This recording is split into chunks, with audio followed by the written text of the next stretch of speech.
ధన్యవాదాలు అధ్యక్ష.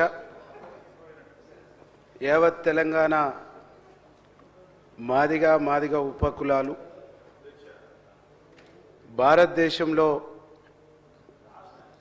అనేక రాష్ట్రాలలో ఉన్నటువంటి మాదిగ ఉపకులాల ప్రజలంతా ఒక ఉత్కంఠతతో చూస్తున్నటువంటి రోజు ఈరోజు అధ్యక్ష. ఒక చారిత్రాత్మకమైనటువంటి ఘట్టం, ఒక చారిత్రాత్మకమైనటువంటి చర్చ తెలంగాణ అసెంబ్లీలో గౌరవ ముఖ్యమంత్రి రేవంత్ రెడ్డి గారు కాంగ్రెస్ ప్రభుత్వం ప్రవేశపెట్టింది. ఏం జరుగుతుంది, ఏం జరగబోతుందో అని ఒక ఉత్కంఠతతో మా జాతి అంతా అసెంబ్లీ దిక్కు, ముఖ్యమంత్రి దిక్కు చూస్తున్నటువంటి సందర్భం అధ్యక్ష. ఈ సందర్భంలో ముఖ్యమంత్రి గారు నిండు హృదయంతో, బరువెక్కిన హృదయంతో ఒక మంచి నిర్ణయాన్ని యావత్ తెలంగాణలో మాదిగ సామాజిక వర్గానికి ఒక భరోసాను, ఒక విశ్వాసాన్ని ఇచ్చేటువంటి ప్రకటన ఈ అసెంబ్లీ నుంచి చేసినందుకు గౌరవ ముఖ్యమంత్రి రేవంత్ రెడ్డి గారికి, గౌరవ మంత్రివర్యులు ఉత్తమ్ కుమార్ అన్న గారికి, గౌరవ మంత్రివర్యులు దామోదరం రాజనరసింహన్న గారికి, గౌరవ మంత్రివర్యులు సీతక్క గారికి, గౌరవ మంత్రివర్యులు పొన్నం ప్రభాకర్ అన్న గారికి మా జాతి తరపున చేతులు జోడించి నమస్కారం తెలియజేస్తున్నాం అధ్యక్ష. ఇది ఈ ఒక్కరోజు సమస్య కాదు అధ్యక్ష. దశాబ్దాల తరబడి మా జాతికి సంబంధించినటువంటి ఉపకులాలు ఏళ్ల తరబడి ఎదురు చూస్తున్నటువంటి ఒక అంశం అధ్యక్ష.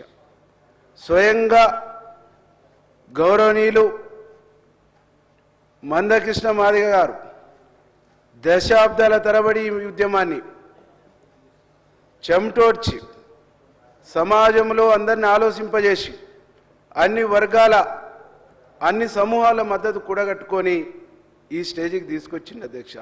ఈ ఉద్యమాన్ని, ఉద్యమ ఆకాంక్షను గుర్తించినా, గౌరవించినా, ఇది న్యాయమైన పోరాటం అని భావించినటువంటి కాంగ్రెస్ పార్టీ, గౌరవనీయులు ముఖ్యమంత్రి రేవంత్ రెడ్డి గారు, దేశంలో రాహుల్ గాంధీ గారు, మల్లికార్జున ఖర్గే గారు తెలంగాణలో మాదిగ ఉపకులాలు చేస్తున్నటువంటి పోరాటంలో, డిమాండ్లో న్యాయం ఉంది.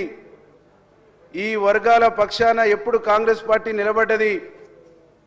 తెలంగాణలో కాంగ్రెస్ పార్టీకి అధికారం ఇవ్వండి, ఎస్సీ కేటగరైజేషన్ చేస్తామని చెప్పేసి చేవెళ్ళ డిక్లరేషన్లో ప్రకటించడంతో పాటు ఎన్నికల మేనిఫెస్టోలో పెట్టి ఈరోజు ప్రభుత్వం వచ్చిన వెంటనే గౌరవనీయులు ముఖ్యమంత్రి రేవంత్ అన్న గారు దీనికోసమే ఆలోచన చేస్తూ, ఈ సమస్య పరిష్కారం కోసమే నిరంతరం ఆలోచన చేస్తూ, ఎస్సీ శాసనసభ్యులమైన మాకంటే ఎక్కువ తనే పర్స్యూ చేసి, తనే మమ్మల్ని పిలిచి సుప్రీంకోర్టులో కేసు నడుస్తూ ఉంది. దామోదరం రాజనరసింహ గారి ఆధ్వర్యంలో ఎస్సీ శాసనసభ్యులైన మీరు దాన్ని ఫాలో చేసుకోండి, మంచి లాయర్ని పెట్టుకోండి, జడ్జిమెంట్ తీసుకురండి, ఈ వర్గాలకు న్యాయం చేసే బాధ్యత నాది, కేటగరైజేషన్ చేసే బాధ్యత నాది అని చెప్పేసి ప్రకటించినటువంటి దానికి అనుగుణంగానే ఈరోజు అసెంబ్లీ ముందుకు తీసుకొచ్చేసి మా జాతుల కళ్ళల్లో ఆనందం నింపినందుకు, మా జాతుల గుండెల్లో విశ్వాసం నింపినందుకు ఆయనకు జీవితాంతరం మాదిగ సామాజిక వర్గం, మా జాతులన్నీ రుణపడి ఉంటాయని చెప్పేసి ఈ సందర్భంగా నేను తెలియజేస్తున్నా అధ్యక్ష. మా బతుకులు ఎట్లుండే అధ్యక్ష, మురికి కుప్పల కాడ మా జీవితాలుండే, కూలి మీద ఆధారపడి మా జీవితాలుండే, ఎట్టి బతుకులు మా ఎట్టి బతుకులు ఎతలు తీరాలంటే, ఎతలు పోవాలంటే, మా బాధలు తీర్చేటువంటి నరుడు ఓడుండనేటువంటి, నాదుడు ఓడుండండి ఎదురు చూస్తున్నటువంటి రోజుల్లో డాక్టర్ బాబాసాహెబ్ అంబేద్కర్ గారు ఇచ్చినటువంటి రిజర్వేషన్లు మా జీవితాలలో వెలుగులు నింపినాయి అధ్యక్ష. కానీ ఆ వెలుగుల్ని సజీవంగా మా పల్లెలకు చేర్చింది కాంగ్రెస్ పార్టీ అధ్యక్ష. సజీవంగా మమ్మల్ని వెలుగులోకి తీసుకొచ్చింది కాంగ్రెస్ పార్టీ అధ్యక్ష. సజీవంగా మమ్మల్ని నిలబెట్టింది కాంగ్రెస్ పార్టీ అధ్యక్ష. ప్రభుత్వ హాస్టల్ పెట్టేసి మమ్మల్ని విద్యా వైపు డైవర్ట్ చేసింది కూడా కాంగ్రెస్ పార్టీ అని చెప్పేసి ఈరోజు సగర్వంగా మేము చెప్తా ఉన్నాం అధ్యక్ష. ఆ నుంచి మొదలైనటువంటి మా పక్షాన నిలబడ్డటువంటి కాంగ్రెస్ పార్టీ ఆనాడు ఇందిరాగాంధీ, ఆ తర్వాత రాజీవ్ గాంధీ, నేడు రాహుల్ గాంధీ, ఈరోజు మల్లికార్జున ఖర్గే గారు మొత్తంగా ఈ జాతి కోసం ఆలోచిస్తూ కాంగ్రెస్ పార్టీ అంటేనే ఎస్సీల పక్షపాతి, మాదిగల పక్షపాతి, మాలల పక్షపాతి, సబ్బండ వర్గాల పక్షపాతిగా ఈరోజు కాంగ్రెస్ పార్టీ నామకరణం చేసుకుందనేటువంటి విషయాన్ని ఈ సందర్భంగా మీకు గుర్తు చేస్తా ఉన్నది అధ్యక్ష. ఈరోజు మేము ఒకటే అడుగుతా ఉన్నాం, ఇంత మంచి చర్చను అసెంబ్లీ ముందు తెలంగాణ ప్రజల ముందు ముఖ్యమంత్రి గారు ఆవిష్కరించి చర్చకు పెడితే మా సోదరులు, మా ప్రతిపక్షంలో ఉండేటువంటి సహచర ఎమ్మెల్యేలు ఈ చర్చను కూడా వినడానికి ఇష్టపడతలేరు అధ్యక్ష.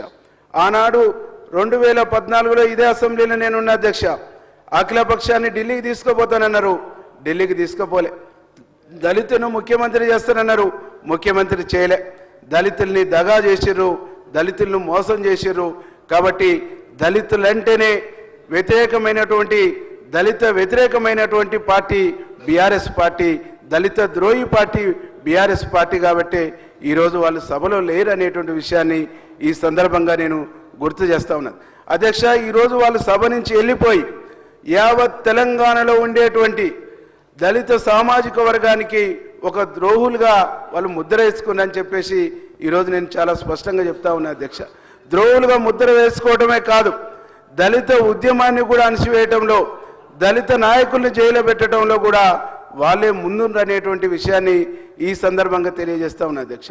ఈ వాస్తవాలన్నీ మాట్లాడితే, ఈ వాస్తవాలను చర్చకు వస్తే భరించే శక్తి లేక గౌరవ ముఖ్యమంత్రి గారికి వస్తున్నటువంటి దళిత వర్గాల నుంచి వస్తున్నటువంటి ఆదరణ, దళిత శాసనసభ్యుల నుంచి వస్తున్నటువంటి ఆదరణ, ఈరోజు యావత్ దళిత సమాజం తెలంగాణ రాష్ట్రంతో పాటు తెలుగు రాష్ట్రాలు, భారతదేశంలో అన్ని రాష్ట్రాల్లో చరిత్రలో రేవంత్ రెడ్డి గారు నిలబడటం, చరిత్రలో రేవంత్ రెడ్డి గారి పేరు లిఖించబడటం ఇష్టం లేక నచ్చకనే వాళ్ళు వెళ్ళిపోయినారు అనేటువంటి ఒక విషయాన్ని ఈ సందర్భంగా నేను గుర్తు చేస్తా ఉన్నా అధ్యక్ష. ఈరోజు గౌరవ ముఖ్యమంత్రి గారు తీసుకున్నటువంటి నిర్ణయం, గౌరవ ముఖ్యమంత్రి గారు ఈరోజు ఎస్సీ ఉపకులాల పట్ల తనకున్నటువంటి ప్రేమ, తనకున్నటువంటి చిత్తశుద్ధి, ఈ రోజుతో ఆ చిత్తశుద్ధి మొదలు కాలేదు అధ్యక్ష. ఆ రోజు దండోర ఉద్యమంలో కూడా ప్రత్యక్షంగా పాల్గొన్నాడు. స్వయంగా మందకృష్ణ గారే చెప్పిండు, మమ్మల్ని వెన్నుదట్టి లేపిండు, మా ఎంట నడిచిండు, మాతో ధర్నాలలో కూర్చుండు, మాతో ఆందోళనలో కూర్చుండు. అందుకే తనకు చిత్తశుద్ధి ఉంది అని చెప్పేసి స్వయంగా మందకృష్ణ గారే ప్రకటించిండు. కాబట్టి ఆ చిత్తశుద్ధితోనే ఈ వర్గాల కోసం గౌరవ ముఖ్యమంత్రి గారు తీసుకున్నటువంటి ఒక గొప్ప నిర్ణయాన్ని మేము మనస్ఫూర్తిగా స్వాగతిస్తూ వారికి పాదాభివందనాలు తెలియజేస్తూ మా జాతి మొత్తం గౌరవ ముఖ్యమంత్రి రేవంత్ రెడ్డి గారికి, కాంగ్రెస్ పార్టీకి రుణపడి ఉంటుంది. కాంగ్రెస్ పార్టీతోనే మా జాతి ఉంటుంది, కాంగ్రెస్ పార్టీ మాకు శరణ్యం అని చెప్పేసి మేము భావిస్తామని చెప్పేసి తెలియజేస్తూ గౌరవ పెద్దలు అన్న వివేక్ అన్న చెప్పినట్టుగా ఈ కార్పొరేషన్లో కూడా మాకు మాదిగా మాల ఈ జాతులకు అవకాశాలు ఇవ్వాలని మనస్ఫూర్తిగా కోరుకుంటూ ముగిస్తాం. గౌరవ మంత్రివర్యులు వెంకరెడ్డి గారు.